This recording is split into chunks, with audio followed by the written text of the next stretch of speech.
శ్రీగురుభ్యో నమః. హరి ఓం. సర్వే జనా శుభ సమయః. మనందరం కూడా ఇప్పుడు జాతక చక్రంలో ఏ నక్షత్రం వారికి ఏ వృక్షం కలిసి వస్తుంది, అసలు ఏ నక్షత్రం వారికి అదృష్ట సంఖ్య ఏది అనేటువంటి దాని గురించి ఇప్పుడు మనం ముఖ్యంగా తెలుసుకుందాం. ముందుగా అశ్విని నక్షత్రం నుంచి మనం ఇప్పుడు ప్రారంభం చేద్దాం. అసలు అశ్విని నక్షత్రం వారి యొక్క మానసిక స్థితి ఎలా ఉంటుంది, అసలు అశ్విని నక్షత్రానికి అధిదేవత ఎవరు అనేటువంటి దాని గురించి ఇప్పుడు మనం తెలుసుకుందాం. ముఖ్యంగా అశ్విని నక్షత్రము అనగానే మనకు ఈ నక్షత్రమునకు అశ్విని దేవతలు అంటాం.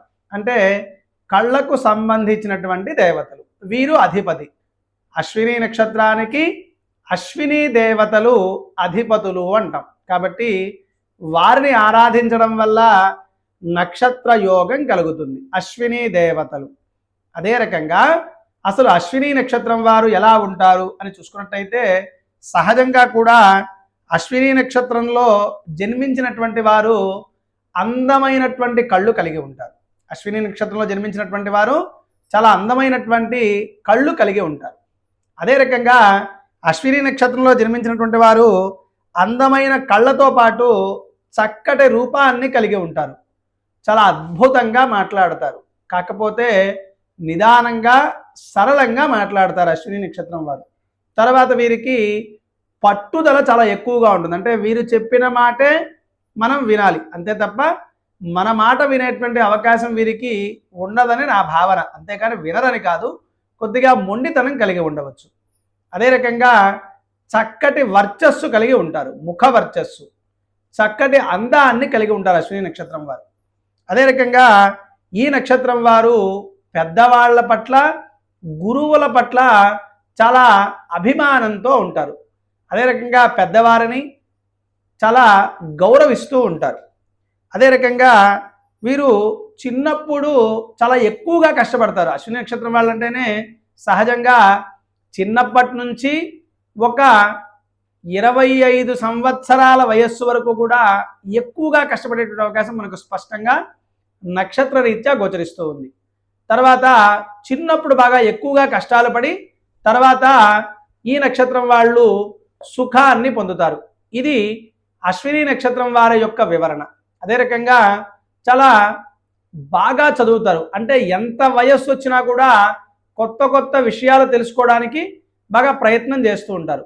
ఎక్కువగా చదువు పట్ల ఎక్కువ రీసెర్చ్ చేస్తూ ఉంటారు. అంటే కొత్త కొత్త విషయాలు తెలుసుకోవడానికి ఏదైతే కావాలో దాని గురించి బాగా ఎక్కువగా ఆలోచిస్తూ ఉంటారు. సహజంగా కూడా అశ్విని నక్షత్రం వారు రీసెర్చ్ దాంట్లో ఉండేటువంటి అవకాశం, ప్రభుత్వ సంస్థల్లో కానీ ఎక్కువగా శాస్త్రవేత్తలు అయ్యేటువంటి అవకాశం మనకు స్పష్టంగా ఈ నక్షత్ర రీత్యా మనకు గోచరిస్తుంది. ఈ నక్షత్రం వాళ్ళు ఎక్కువగా సైంటిస్టులు అయ్యేటువంటి అవకాశం ఉంటుంది. లేదా ఎలాంటి ఉద్యోగంలో ఉన్నా కూడా ఎక్కువగా కొత్త విషయాన్ని తెలుసుకోవడానికి ఉత్సాహం చూపిస్తూ ఉంటారు, అధికంగా రీసెర్చ్ చేస్తూ ఉంటారు, కొత్త కొత్త వారితో పరిచయాలు పెంచుకుంటూ ఉంటారు. తర్వాత వీరికి కొంత కుటుంబంలో కూడా అశ్విని నక్షత్రం అనగానే కొద్దిగా పెద్దవారిగా కుటుంబానికి పెద్దగా పుట్టేటువంటి అవకాశం మనకు స్పష్టంగా గోచరిస్తుంది. అంటే ఎవరికైనా సంతానం కలిగేటప్పుడు మొదటి సంతానం అశ్విని నక్షత్రం వారికి కలిగేటువంటి అవకాశం ఉండి ఉండవచ్చు. కాబట్టి మొదటి సంతానం పుడతారు. ఎక్కువగా చిన్నప్పటి నుంచి కొంత మధ్య వయస్సు వచ్చేదాకా, ఒక 25 సంవత్సరాలు వచ్చేదాకా ఎక్కువగా కష్టాలు పడేటువంటి అవకాశం మనకు స్పష్టంగా గోచరిస్తూ ఉంది. కాబట్టి కొద్దిగా ఈ నక్షత్రం వారు ధ్యానం చేసుకోవడం మంచిది. సహజంగా కూడా అశ్విని నక్షత్రం అనగానే అశ్విని దేవతల యొక్క నక్షత్రం. కాబట్టి వీరు మెడిటేషన్ కనుక చేసుకుంటే వీరి యొక్క జీవితం చాలా అద్భుతంగా ఉంటుంది.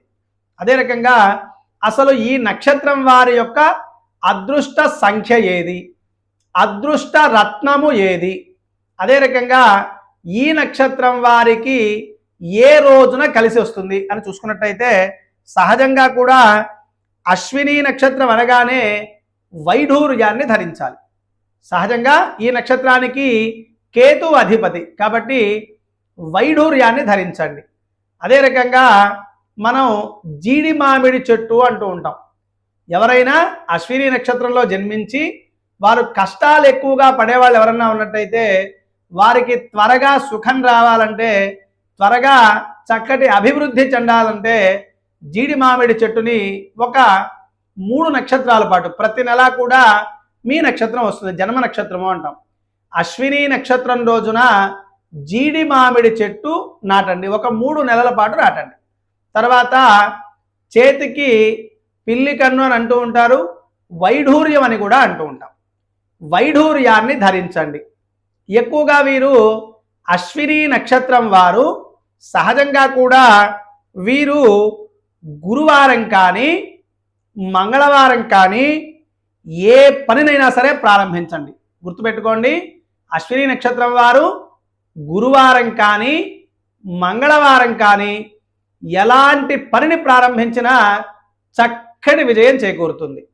తర్వాత ఈ నక్షత్రం వారు ఎవరికైనా సరే మీకు ఉన్నంతలో, సహజంగా అశ్విని నక్షత్రం అనగానే ఈ నక్షత్రానికి అశ్విని దేవతలు అధిపతి కాబట్టి ఏదైనా ఒక చిన్న అంటే మీరు ఏదైతే అశ్విని నక్షత్రం రోజు ఒక చెట్టుని నాటుతారో, జీడి మామిడి చెట్టుని నాటుతారో, ఆ రోజు మీకు తోచిన దానిలో ఏదైనా కొంత అన్నదానం కానీ ఇలాంటివి చేయండి. చేస్తే త్వరగా మీ యొక్క కష్టాలు తీరి అద్భుతమైనటువంటి యోగం ఉంటుంది. తర్వాత ఈ నక్షత్రం వారికి అదృష్ట సంఖ్య ఏది అని చూసుకున్నట్టయితే 3, 9 అదృష్ట సంఖ్య. ఈ నక్షత్రం వారికి, అశ్విని నక్షత్రం వారికి 3, 9 అదృష్ట సంఖ్యగా చూసుకోండి. అంటే మీరు ఏదైనా ఒక పనిని ప్రారంభించాలి అనుకుంటే 3వ తేదీ కానీ 9వ తేదీ కానీ ప్రారంభించండి. లేదా ఇప్పుడు 3వ తేదీ 9వ తేదీ పోయిందండి, మళ్ళీ ఎప్పుడు మేము ప్రారంభించాలి అంటే 12వ తేదీ కానీ 18వ తేదీ కానీ ప్రారంభించండి. లేదు అది కూడా మిస్ అయింది, తర్వాత ఎప్పుడు ప్రారంభించాలి అంటే 21వ తేదీ కానీ 27వ తేదీ కానీ, ఈ 6 తేదీలలో వీరికి లక్కీ నెంబర్ అంటాగా అది 3, 9 ఈ నక్షత్రం వారికి అదృష్ట సంఖ్య.